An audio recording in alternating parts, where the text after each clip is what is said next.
in favor of the ruble. The ruble, with a lack of demand for the dollars and euros, the exchange rate decreased.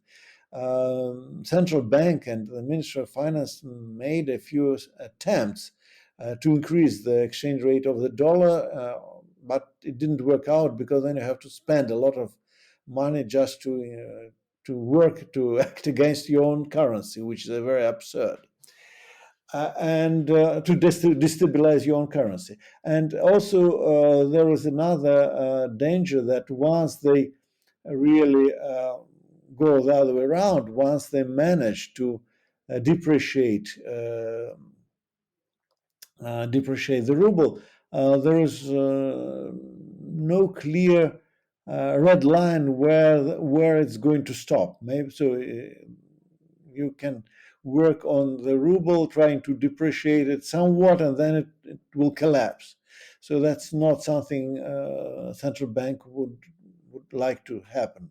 Also, don't forget that you can hardly buy any dollar cash in Moscow. It's very hard. You can, but it's very hard. So cash is difficult to get at this point. And this is another symptom that the economy is facing problems getting access to actual cash. And well, in general, yes, I should say that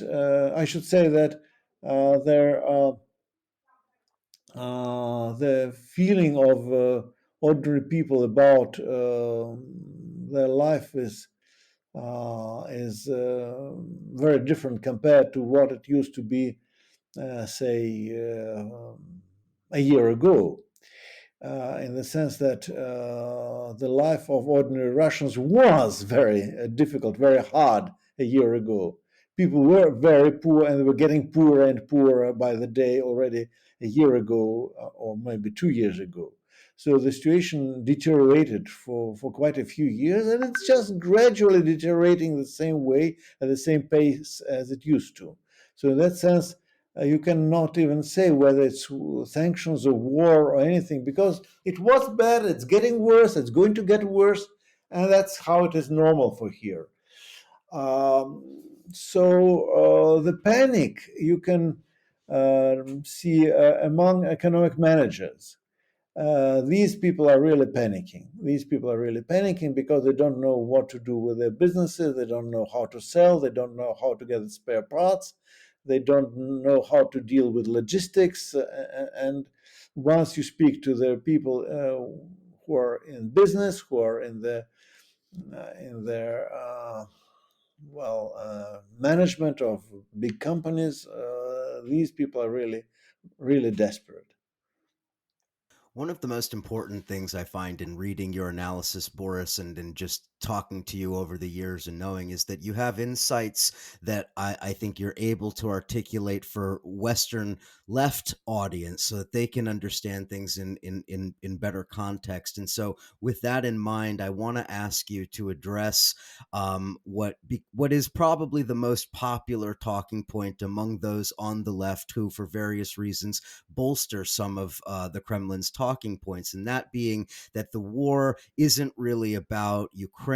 It isn't really about domestic issues or anything like that. This is really ultimately about the United States and NATO's eastward expansion towards the to the doorstep of Russia, and the promises made at the end of the Soviet period that NATO wouldn't expand. And so really, Putin is only simply reacting to NATO's expansion. Can you give us your take on that quote unquote analysis that some leftists like to use? And then from there, give us your insights into what really motivated Russia and Putin to make what is clearly this historic strategic blunder.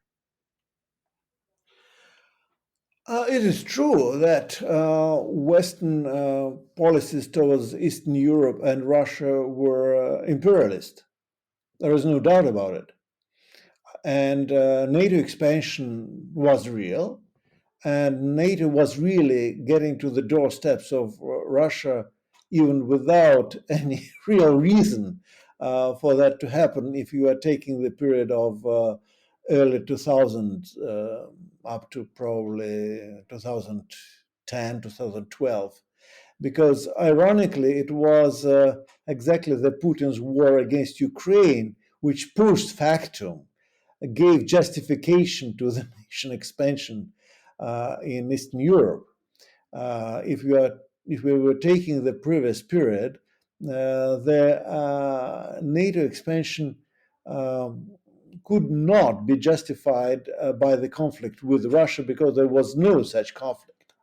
Ironically, however, NATO had its own motives to expand into Eastern Europe, which and former Soviet Union, which had very little to do with Russia either. The reason was that NATO needed human and military resources of these countries. So you get more and more countries involved in the NATO operations. Then you can send these people, say, to Iraq or somewhere else. The Ukrainians sent to Iraq. Actually, Russia was also involved very, very heavily in these operations, as you know, because up to very, very recently, there was a NATO air base in Russia, which was used to fly supplies and sometimes troops to Afghanistan. So Russia was very, very much part of the NATO eastward expansion. And this is a very interesting, a very ironic point, because now a lot of people are saying that, well, if not for the military action, there would have been NATO bases in Ukraine. But the irony is that so far there were never any NATO bases in Ukraine, but there was a NATO base in Russia itself. Which is something which is very often forgotten. But again, eastwards expansion of NATO was part of Western imperialist policies.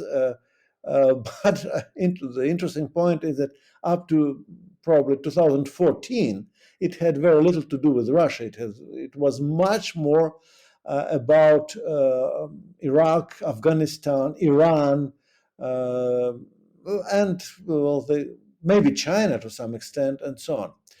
And this is one side of the coin.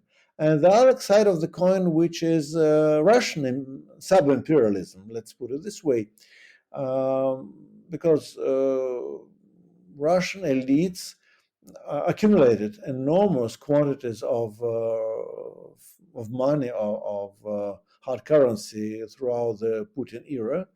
And this is a very typical crisis of overaccumulation, as it was described by Rosa Luxemburg in her famous book. And that means that Russian elite accumulated much more money, much more capital that it could use and invest inside its own country. The kind of structure we have of Russian economy, which is totally dependent on global markets and dependent on the export of raw materials to the West and to China, is not encouraging Russian business to invest into manufacturing or welfare or education or science and so on. All these sectors, including infrastructure, were terribly disinvested throughout these periods. At the same time, the quantity of money accumulated both by the state and by the private sector is enormous. And that led to a specific type of expansionism, because Russian corporations were interested in taking over companies and resources, especially resources, in the former countries of Soviet Union. Ukraine was of special interest, but also Moldova, also Kazakhstan, and so on and so on. And here there was a very classical capitalist imperialist conflict between different competitors. because also Western corporations were moving into the same markets, and there was a very standard classical competition, not so much about who is going to sell what, but it was very much about who was going to control the available resources in these countries, which were even poorer than Russia, by far more poor. So the expansion of Russian capital inside Ukraine was a major source of conflict between especially Russia and the European Union. In that sense, interestingly enough, Americans didn't play a major role up to very recently. Of course, they played a political role, but the real capitals which were involved were not so much from the United States. These were mainly German, Dutch, interestingly enough, Dutch capitals. And So there was definitely a classical case of capitalist competition between Russian capitalists and European Union capitalists or Ukrainian market, which is a standard capitalist case for a war.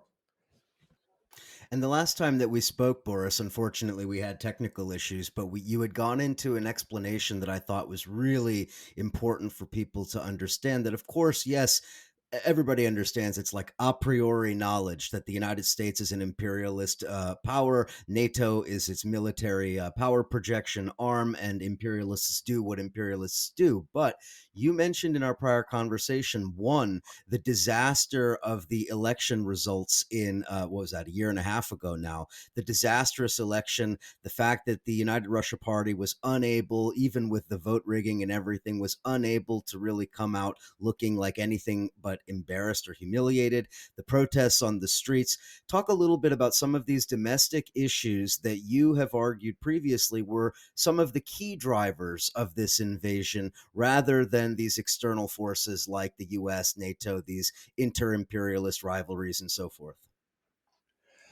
Definitely, I already have spoken about that a lot, so I have to return back to that point, which I